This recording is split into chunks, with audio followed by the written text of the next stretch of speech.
ordinário soubesse que o limite é só um jogo que a mente te oferece.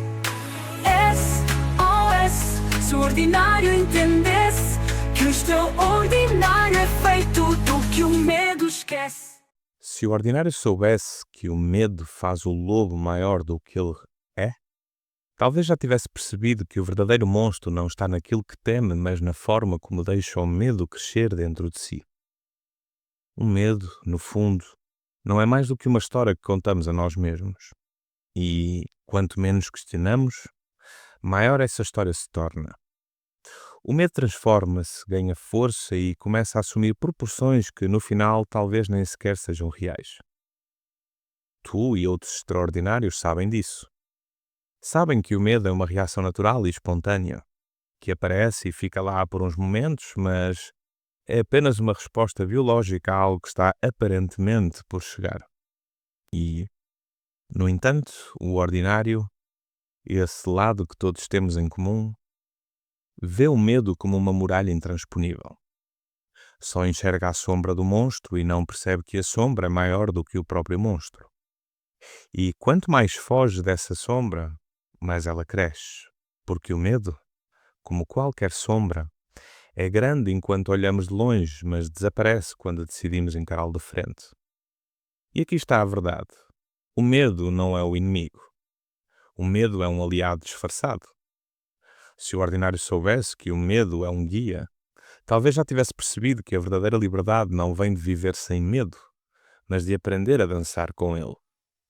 Ele tem o seu papel e é um papel importante. O medo alerta, protege, avisa, desafia e até evita, mas quando o ordinário se perde na própria mente, acaba por ver o medo como um monstro que só ele consegue ver. O que não percebe é que, na verdade, o monstro é um reflexo das suas inseguranças, das suas crenças e certezas. O medo não impede o ordinário de agir. O que impede é a forma como ele lida com o medo. Em vez de ver o medo como uma oportunidade de crescimento, o ordinário vê-o como uma barreira intransponível que deve ser evitada a qualquer custo. Mas e se o medo não for um bloqueio, mas uma chave para a transformação? E se o medo não existir para ser temido e evitado, mas sim reconhecido e usado a favor da nossa evolução? Quando o ordinário começar a perceber isso, vai começar a ver o medo como uma ferramenta de transformação ou uma porta para o desconhecido. Para o desconhecido, onde se encontram os grandes tesouros, as verdadeiras mudanças, as possibilidades de crescimento e a liberdade de deixar para trás o que já não nos serve mais. A verdade é que o ordinário, ao tentar evitar o medo, acaba por perder as oportunidades que ele traz. Cada vez que acede ao medo, é desafiado a crescer. E quando o ordinário decide não dar ouvidos ao medo e dá mais um passo em frente, está mais perto de viver a vida extraordinária que tanto procura. Porque o medo, na realidade, nunca foi o problema. O problema é que o ordinário permite que o medo seja maior do que ele realmente é.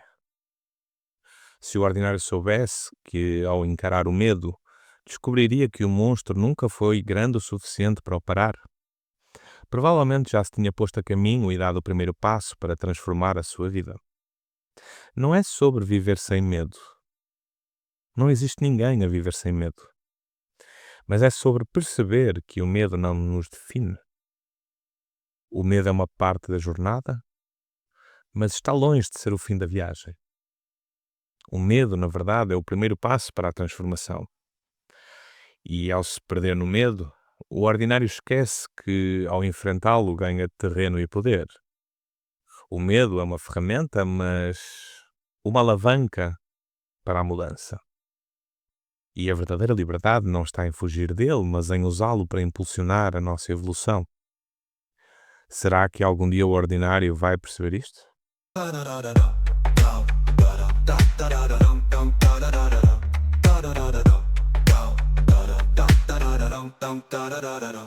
SOS, se o ordinário soubesse, eu sou